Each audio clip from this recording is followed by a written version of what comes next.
Retour sur le plateau des aléas de la Feria avec Christophe Chez à mes côtés. Ça va Christophe? Ça va, on ne peut mieux Pierre-Paul. Que d'émotions, on a beaucoup d'écho au fond, mais que d'émotions ce soir. Alors, émotion au bien sûr, pluriel.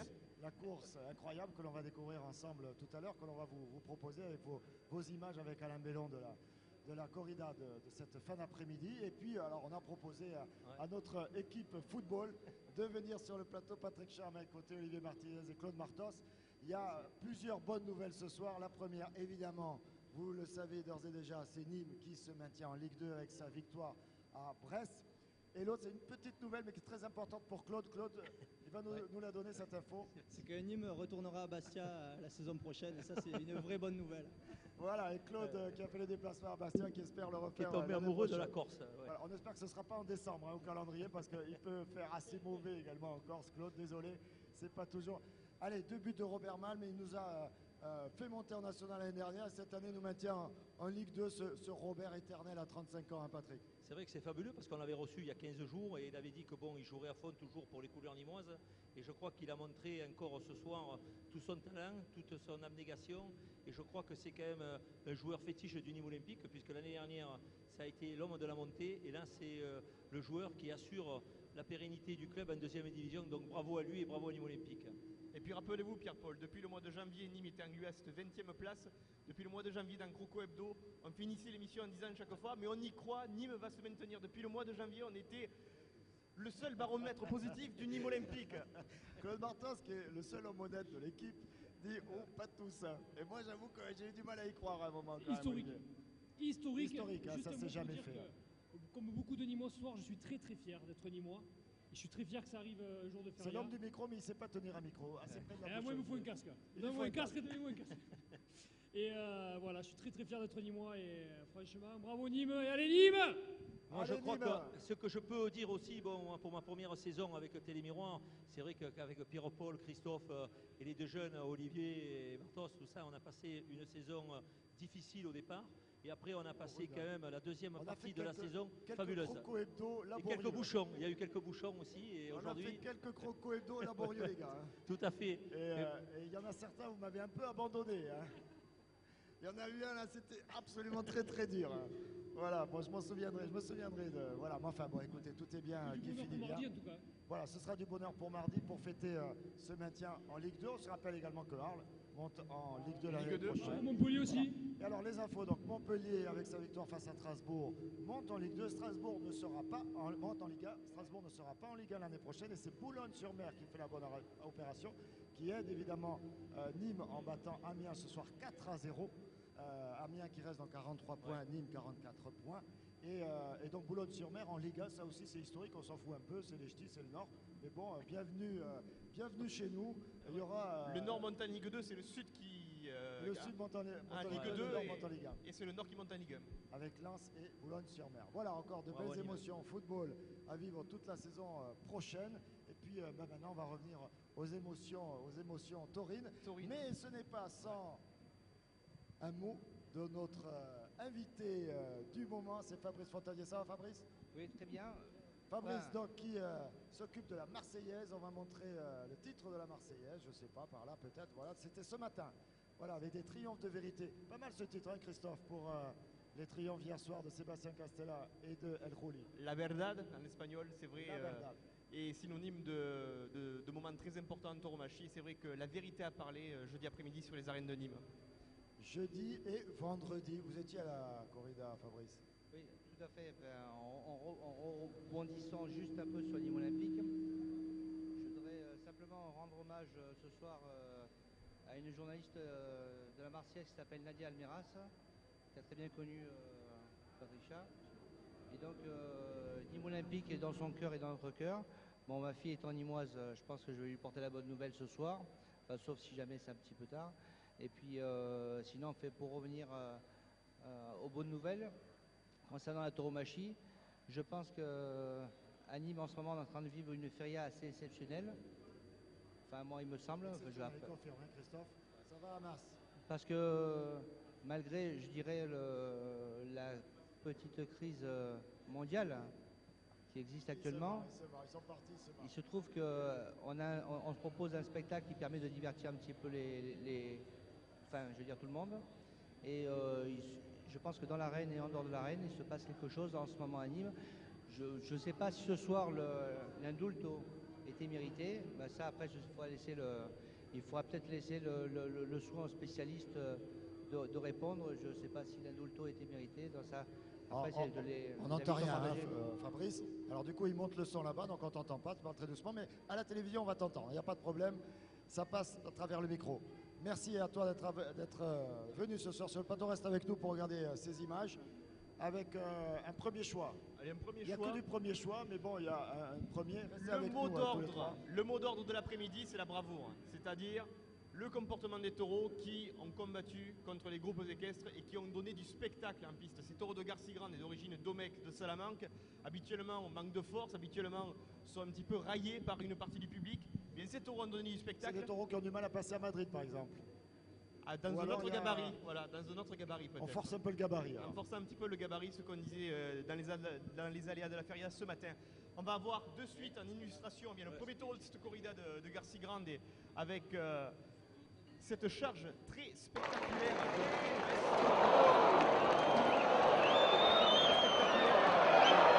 de contre le Caparazón du Picador de Javier Conde. Un taureau qui va pousser de façon franche et régulière et qui va obtenir la chute du groupe équestre de Philippe Héral, histoire de donner le ton à l'après-midi sur le tempérament et l'omniprésence en piste de ces taureaux de Garcigrande. Alors que l'on voit ici José Thomas à la suite de cette pique réaliser un kit par Gaonera, figure qu'il affectionne particulièrement et qui nous vient du répertoire mexicain du maestro Rodolfo Gaona.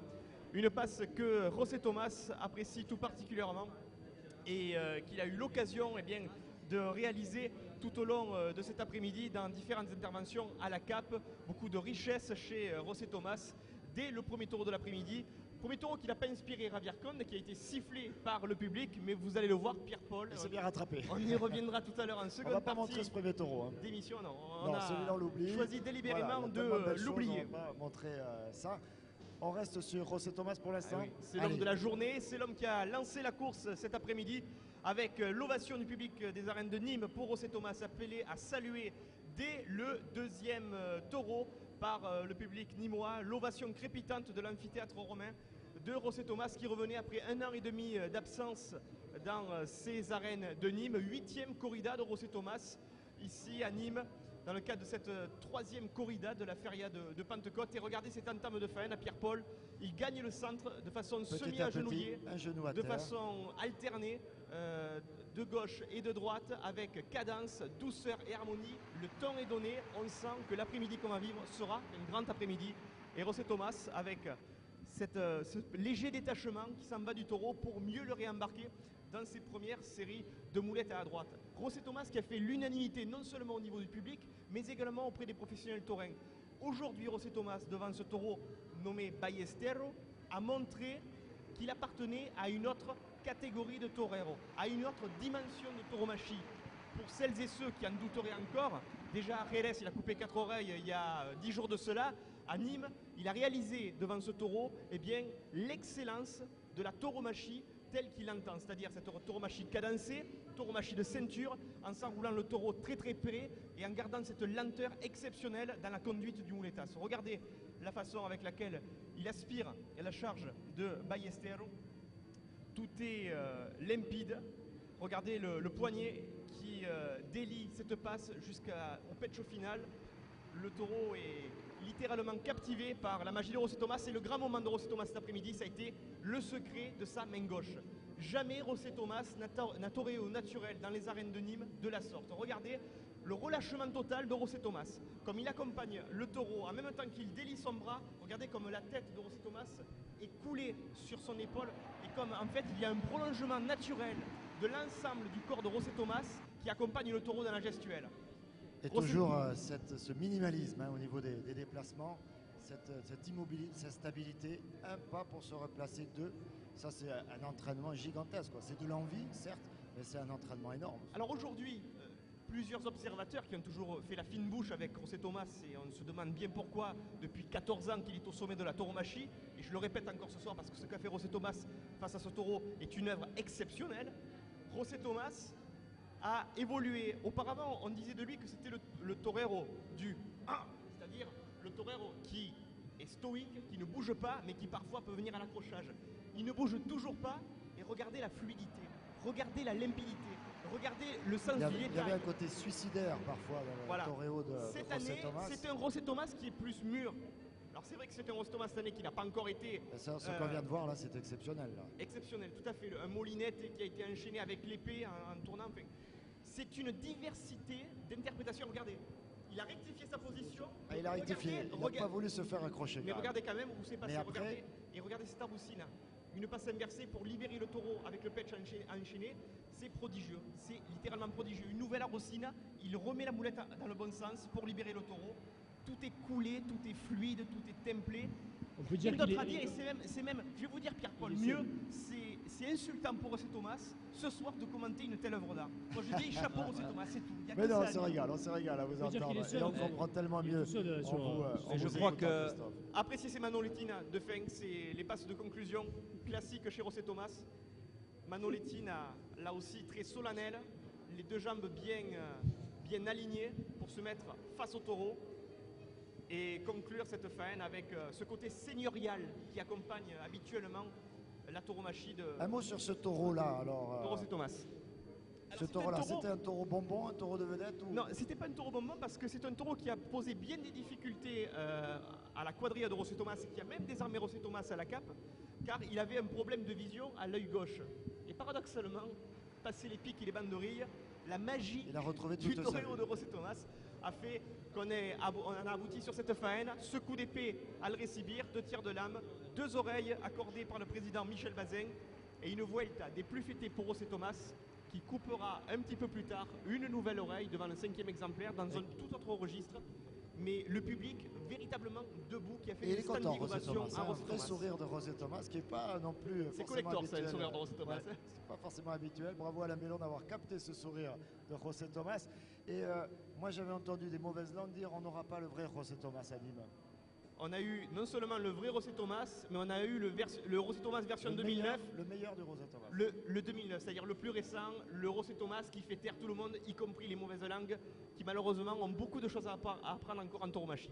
Moi, si je peux rajouter quelque chose sur Christophe Ché, je crois qu'on a la chance d'avoir à Télémiroir, d'avoir un chroniqueur taurin certainement un des meilleurs en France, qui est pour Télémiroir, donc Christophe Ché, qui est très érudit au niveau tauromachique. Et moi qui suis un aficionné depuis toujours, vraiment avec lui, on apprend énormément. Voilà. Je tenais à saluer cette prestation. Et on se régale encore plus. Quand on a pu aller à la corrida. Hein, voilà, donc il est allé à la corrida, il se régale doublement. Christophe, on enchaîne quand même. On enchaîne. On va essayer de se remettre de ça, mais on le reverra de toute façon dans Tendido Sud. Sur Télémiroir, on fera certainement une intégrale là-dessus. Allez, on enchaîne. On enchaîne avec notre temps fort de cet après-midi. Oui. C'était le meilleur, mais il y a encore du meilleur, mais pas meilleur que ça, mais du meilleur du meilleur. Le meilleur est à venir. Maintenant. Le meilleur est à venir. Vous savez, sur Télémiroir, c'est toujours, soyez toujours prêts à être surpris. Voilà, donc on devait voir Mathias Terrel, là, parce que c'est le tour suivant. On va passer à Javier Conde. Avec ce taureau, donc, numéro 83, on va lancer les images. Taureau baptisé Lanero. On voit ici le poids, 488 kg, taureau né en novembre 2004. Alors on redonne le contexte. Hein. Javier Conde a été José Tomás vient de couper 2 oreilles, voilà. Et Mathias Terrel vient également de couper 2 oreilles sur un taureau important qui a fait la Vuelta al Ruedo, qui a fait un tour de piste posthume.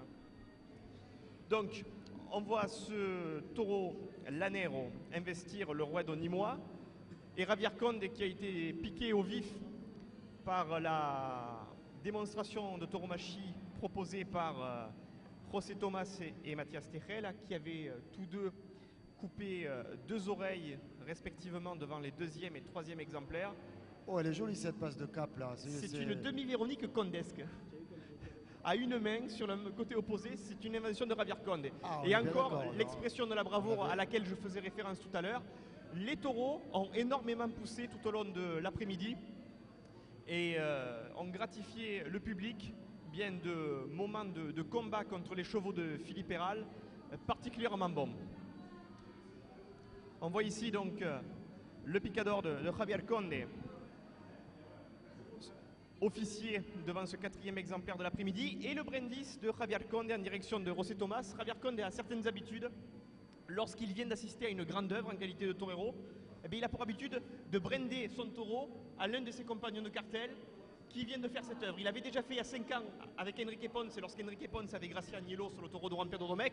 Là, il vient de le faire pour José Tomás. Et à ce moment-là de la faena, Javier Conde ignorait peut-être qu'il était en train lui aussi d'écrire une grande page dans l'histoire des C'est tout à arènes son de Nîmes. honneur parce qu'il avait raté son premier taureau. Hein. Oui. Et il avait été fortement chahuté par le public.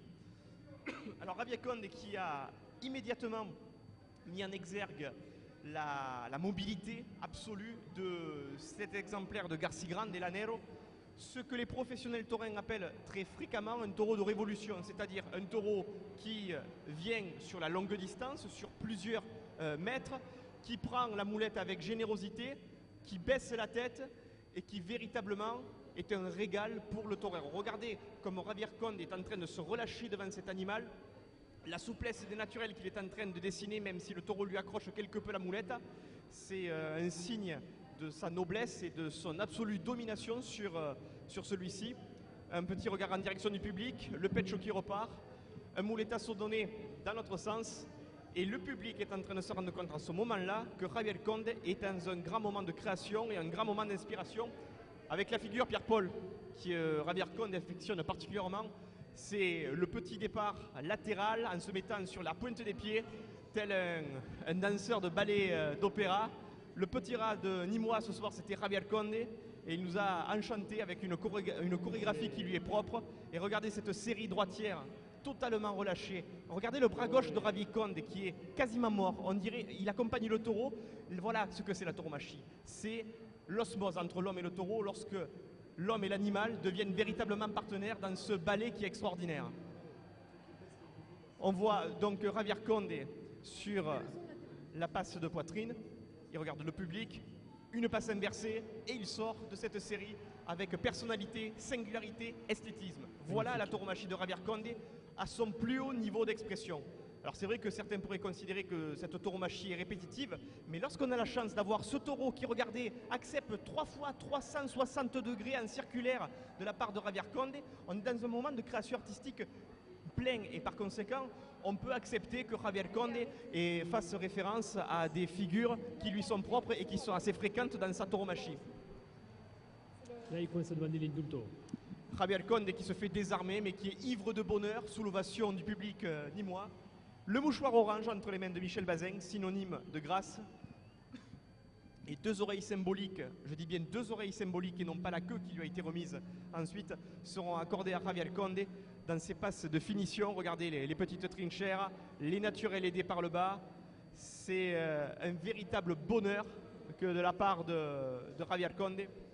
Cette faena exceptionnelle, il quitte l'épée, il embrasse le taureau et avec sa main droite, il va simuler l'estocade. Voilà, Javier Conde a gracié pour la première fois de sa carrière un taureau dans les arènes de Nîmes.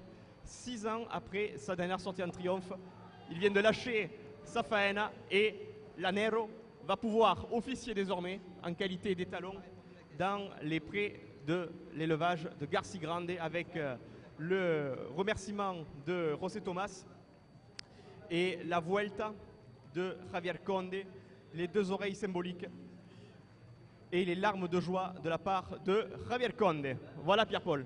Et le débat qui est déjà ouvert, évidemment, chaque fois qu'il y a un taureau gracié, des anti-grâces. Il y a les anti-taurins, bon, on n'en parle pas, mais il y a les anti-grâces. Est-ce que cette grâce-là, elle est méritée? Jusqu'à quel point elle est méritée? Parce que la grâce, c'est le taureau. Hein. C'est pas que le travail du torero. C'est le travail du torero qui va magnifier le taureau, mais est-ce que le taureau... Très rapidement, parce que c'est vrai que je ne m'attarde pas sur ce genre de commentaires que les aficionados aiment générer, c'est vrai. C'est le débat. C'est le débat. Sorti du contexte, c'est vrai, la grâce peut paraître généreuse auprès de certains aficionados. Ça peut se comprendre. D'ailleurs, le public a protesté à l'issue de ce combat la grâce en sifflant la présidence. Une partie du public. Une partie du public. Maintenant, recontextualisons. On vient d'avoir un 3e taureau qui a eu un tour de piste posthume, qui a été brave et important à la moulette. Et là, on a un taureau qui est encore plus brave et qui est encore supérieur à la moulette. Dans l'esprit des gens, ce taureau étant supérieur, compte tenu de ce qui s'était passé précédemment, on peut pas lui faire la faire grâce 2 était tours de plus piste. justifiée. On peut pas lui faire 2 tours de piste, donc Vous on l'a va sorti le- par la porte Pas que je consul. sache. En Après, tout c'est cas, la- Pierre-Paul, On peut moi, pas donner je 3 peux vous dire oreilles, un donc truc. voilà. Je peux vous dire un truc. Il s'est gracié d'autres taureaux à Nîmes qui ont donné bien moins de jeux que ça au cheval dans les arènes de Nîmes. Donc Parce que personnellement, c'est souvent ce qui est contesté. je comprends qu'elle puisse être contestée. C'est pleinement. souvent ce qui est contesté, Christophe, c'est-à-dire que dans l'enthousiasme de la faïne, du travail, dans ce taureau qui vient à masse, eh bien, on oublie parfois le premier tiers. Et donc ceux qui sont les plus experts ou autoproclamés experts disent oui mais on l'a indulté, mais rappelez-vous que le premier tiers il a pris qu'une pique ou que la moitié d'une ou que la moitié de la deuxième, etc. Est-ce que là la pique c'est bon? Au niveau de la pique, il y a eu de l'expression, de la combativité, de la bravoure, de la force, un taureau qui est allé jusqu'aux planches. Sur le papier, moi je comprends très bien ces aficionados. Pour eux, un taureau qui doit être gracié, c'est un taureau qui doit aller 3 fois ou 4 fois au cheval, c'est-à-dire c'est un taureau qui va être maître de la piste lors de ce premier tiers. Mais c'est vrai que l'élevage de Garci Grande, du fait des caractéristiques physiques dont on parlait ce matin, ne fait pas partie des élevages des taureaux capables d'accepter plus de 2 à 3 rencontres Donc à la on va dire cavalerie. que c'est un taureau de Garci Grande qui mérite l'indulto. Exactement, Pierre-Paul. Voilà, on l'a tout est dans la remis dans le nuance. contexte. On l'a Mais remis. je comprends parfaitement que cette grâce ait pu être contestée par une partie du public. Voilà, on répond Je ne prends pas parti à en tout cas. l'interrogation de Fabrice qui disait oui mais tout Nîmes conteste, n'est pas d'accord, etc. Voilà, il a répondu à la question. Enfin, Le débat mérite d'être posé, même si jamais je reconnais que Christophe, dans tes explications, tu as, avec la passion qui est la tienne, et puis je veux dire l'expérience, hein, tu donnes des arguments. Mais c'est vrai qu'à chaque fois qu'un taureau est indulté à Nîmes ou ailleurs, forcément, il y a un impact médiatique qui résonne, et donc qui fait que Nîmes a indulté un taureau, et notamment Ravier Condé. parle un peu plus fort, Fabrice, parce qu'on t'entend pas bien, nous, du coup. Ravier Condé qui a indulté un taureau. Je pense que ça lui est pas arrivé très souvent à Nîmes ou ailleurs. Donc bon, forcément, c'est pour ça que les gens se posent des questions. C'est une chose, parce que quand on veut que ce soit quelque chose d'assez exceptionnel, il vaut mieux que ce soit rare, parce que quand c'est pas rare, c'est des plus exceptionnels. Vous avez pas entendu? Je n'ai malheureusement rien entendu, mais Voilà. je pense qu'on va Désolé. s'expliquer un peu. bien Bon, quand même. le débat va continuer, on en est sûr, et puis on y reviendra aussi sur Télémiroir, bien sûr, parce qu'on n'occulte pas les débats sur Télémiroir, même si nous on aime. Et elle n'est pas de moi celle-là. hein. Ah non, parce que le roi du jeu de mots ridicule, c'est toute la journée Christophe Chier, c'est-à-dire c'est un garçon qui se transforme. Quand il passe à l'antenne, tout à coup, il oublie ce que nous subissons toute la journée. Ce sont ces calembours à 2 balles, que parfois même je ne comprends pas. Voilà. Et il arrive à l'antenne, et il a cette classe, cette aisance naturelle, voilà, cette capacité d'élocution étonnante. Et puis nous, toute la journée, on a des gags comme ça. Voilà. Mais bravo Olivier. J'ai volé celle-là. Voilà, il a volé. Il aurait tellement aimé la faire. On va marquer une pause, quand même, parce qu'on va se remettre là au galop. Et on a encore plein d'autres images. On aura le Encore de deuxième très, très belles taureau images. de José Thomas et puis Mathias Terrella. Mathias Terrella et la sortie en triomphe, bien évidemment. Et la sortie en triomphe à venir. Allez, courte pause et on revient.